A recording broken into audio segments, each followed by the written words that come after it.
ഇതെന്റെ ഫ്രണ്ട്ഷിപ്പ് മാത്രമാണ്. എനിക്ക് പുറത്ത് വേറൊരാളുണ്ട്. Bigg Boss Malayalam season 6 Gabri Jasmine വിഷയത്തിൽ ഒരു ക്ലാരിറ്റി തന്നെ തന്നിരിക്കാൻ ശ്രമിച്ചിരിക്കുകയാണ് നമ്മുടെ സ്വന്തം അരിയണ്ണൻ അഥവാ സീക്രട്ട് ഏജന്റ് അഥവാ Sai Krishna. Bigg Boss Malayalam season 6 live അപ്ഡേറ്റിലേക്ക് സ്വാഗതം. സോ ലൈവിൽ എന്തൊക്കെയാണ് സംഭവിച്ചുകൊണ്ടിരിക്കുന്നത്? അരിയണ്ണൻ പുറത്തുള്ള കാര്യങ്ങൾ മുഴുവൻ ജാസ്മിനോട് പറഞ്ഞു കൊടുത്തോ? എന്താണ് ജാസ്മിന്റെ ആ ഒരു റിലേഷൻഷിപ്പിൽ ക്ലാരിറ്റി വേണം?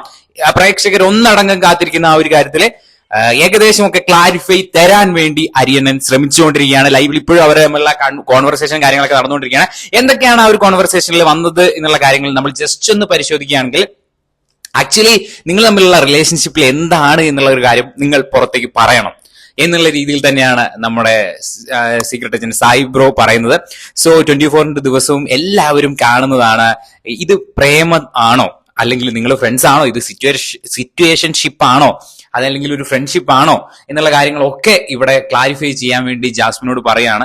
അപ്പൊ ജാസ്മിൻ പറയുന്നുണ്ട്, അതായത് നിങ്ങൾ ഒരു ദിവസം വന്ന് പറയുന്നു കമ്മിറ്റഡ് ആണെന്ന് വന്ന് പറയുന്നു, പിറ്റേ ദിവസം പിന്നെയും മീൻസ് കെട്ടിപ്പിടിക്കുന്നു, അങ്ങനത്തെ സംഭവം വരുന്നു. അപ്പൊ എന്താണ് എന്നുള്ളൊരു കാര്യം ക്ലാരിറ്റി വേണം എന്നുള്ള രീതിയിൽ പറയാണ്. സോ ജാസ്മിൻ നമ്മുടെ സീക്രട്ട് ഏജന്റിനോട് പറയാണ്, ഇതൊരു ഫ്രണ്ട്ഷിപ്പ് മാത്രമാണ്, 100% ഇതൊരു ഫ്രണ്ട്ഷിപ്പ് മാത്രമാണ്. എനിക്ക് പുറത്ത് വേറൊരാൾ ഉണ്ട് എന്ന് ഞാൻ ഗബ്രിയോട് ഇന്നലെ കൂടി പറഞ്ഞതാണ് എന്നാണ് ജാസ്മിൻ പറയുന്നത്. ഇതെന്റെ ഫ്രണ്ട്ഷിപ്പ് മാത്രമാണ് എന്നുള്ള രീതിയിലാണ്.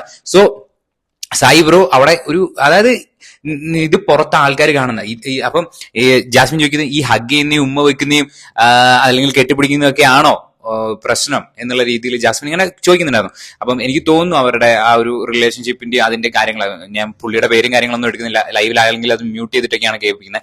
സോ ഞാൻ ആ പേരും കാര്യങ്ങളും എടുക്കുന്നില്ല. സോ അവരുടെ ആ ഒരു കാര്യവും സങ്കടവും കാര്യങ്ങളൊക്കെ ജാസ്മിന് കൺവേ ചെയ്യാൻ സീക്രട്ട് ഏജന്റിന് സാധിച്ചിട്ടുണ്ടെന്ന് എനിക്ക് തോന്നുന്നു. സാധിക്കുന്നുണ്ട്, അല്ലെങ്കിൽ അത് പറയുന്നുണ്ട്. അപ്പം പറയുന്നുണ്ട്, അതായത് പിന്നെ ജാസ്മിൻ ചോദിക്കും, ഇതാണോ ഈ പറയുന്ന വിദേശ രാജ്യം എന്ന് നമ്മുടെ സീക്രട്ട് ഏജന്റിനോട് ചോദിക്കുമ്പോൾ സീക്രട്ട് ഏജന്റ് പറയുന്ന ഒരു കാര്യം എന്ന് പറയുന്നത്, നീ നാട്ടിൽ നിന്നല്ലേ വന്നേ, ഈ നാട്ടിൽ നിന്നല്ലേ വന്നേ എന്നുള്ളൊരു ചോദ്യവും നമ്മുടെ ജാസ്മിനോട് ചോദിക്കുന്നുണ്ട്. സോ എന്തായാലും ഗെയിം ഓൺ ആണ്, കംപ്ലീറ്റ്ലി ഒരു ഗെയിം ഓൺ ആണ്. ഇപ്പം ജാസ്മിൻ ഗബ്രി കോംബോ പിരിക്കുക എന്നുള്ളതിനെക്കാട്ടും ഉപരി അത് ജാസ്മിന് ഇപ്പൊ പുറത്ത് നെഗറ്റീവ് കാര്യങ്ങളാണെന്നുള്ള കാര്യം ഏകദേശമൊക്കെ കൺവേ ആയിട്ടുണ്ടാവും എന്ന് എനിക്ക് തോന്നുന്നു.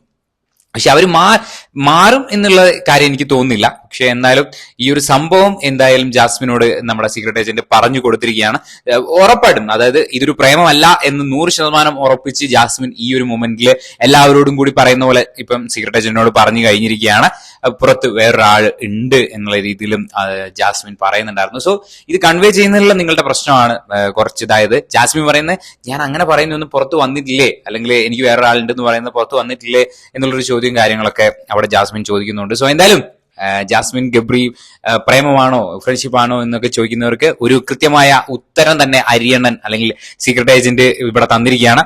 സോ നിങ്ങൾക്ക് എന്താണ് ഇതിനെപ്പറ്റി പറയാനുള്ളത് കാര്യം നിങ്ങൾ കമന്റ് ബോക്സിൽ രേഖപ്പെടുത്തുന്ന വിശ്വസിക്കുന്നു. പുതിയൊരു വീഡിയോ ആയിട്ട് വീണ്ടും കാണാം. അതുവരെയും ബൈ.